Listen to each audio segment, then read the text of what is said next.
ഇന്ന് ഉയിർപ്പ് തിരുനാൾ. തിരുവചനം നമ്മെ ഓർമ്മിപ്പിക്കുന്നു, അവൻ ഇവിടെയില്ല, താൻ പറഞ്ഞതുപോലെ ഉയിർത്തെഴുന്നേറ്റു, അവൻ കിടന്ന സ്ഥലം വന്ന് കാണുവിൻ. വേഗം പോയി അവന്റെ ശിഷ്യന്മാരോട്, അവൻ മരിച്ചവരുടെ ഇടയിൽ നിന്നും ഉയിർത്തെഴുന്നേറ്റു, ഇപ്പോൾ അവൻ നിങ്ങൾക്ക് മുമ്പേ ഗലീലയിലേക്ക് പോകുന്നു, അവിടെ വെച്ച് നിങ്ങൾ അവനെ കാണും എന്ന് പറയുവിൻ. മത്തായിയുടെ സുവിശേഷം 28 അധ്യായം 6 മുതൽ 7 വരെ തിരുവചനങ്ങൾ. ഉയിർപ്പ് തിരുനാളാണ്. പീഡാസഹനവും കുരിശിന്റെ വേദനയും മരണത്തിന്റെ ഇരുട്ടും കഴിഞ്ഞു.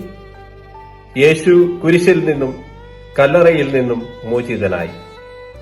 മനുഷ്യകുലത്തെ ബന്ധിച്ചിരുന്ന പാപത്തിന്റെയും ശാപത്തിന്റെയും മരണത്തിന്റെയും ബന്ധനങ്ങൾ എന്നേക്കുമായി അഴിഞ്ഞുപോയിരിക്കുന്നു. കല്ലറ പിളർന്നു. രാത്രിയുടെ ഇരുളിന്റെ യാമങ്ങൾ കഴിഞ്ഞു. ഇതാ പുതിയ പ്രഭാതമായിരിക്കുന്നു. പുതിയ പ്രതീക്ഷയായി നമ്മൾ ജീവന്റെ മക്കളാണെന്ന് അവൻ നമുക്ക് കാണിച്ചു തന്നു. ഇനി നാം ആരെയും ഒന്നിനെയും ഭയപ്പെടേണ്ടതില്ല. മരണത്തെപ്പോലും നമ്മുടെ ദൈവം പാപത്തെയും ശാപത്തെയും മരണത്തെയും ജയിച്ചിരിക്കുന്നു. ഞാനും ജയിക്കും, ഞാനും ഉദ്ധിതനാകും.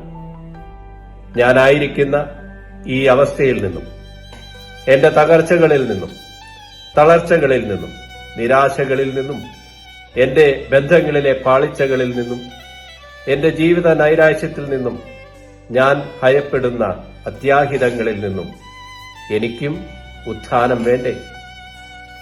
ഉയിർപ്പുണ്ട്. അവന്റെ വചനത്തിന്റെ വെളിച്ചത്തിൽ, അവന്റെ കുരിശിന്റെ ചുവട്ടിൽ, അവന്റെ ആത്മാവിന്റെ ആവാസത്തിൽ എനിക്കും ഉയിർപ്പുണ്ട്.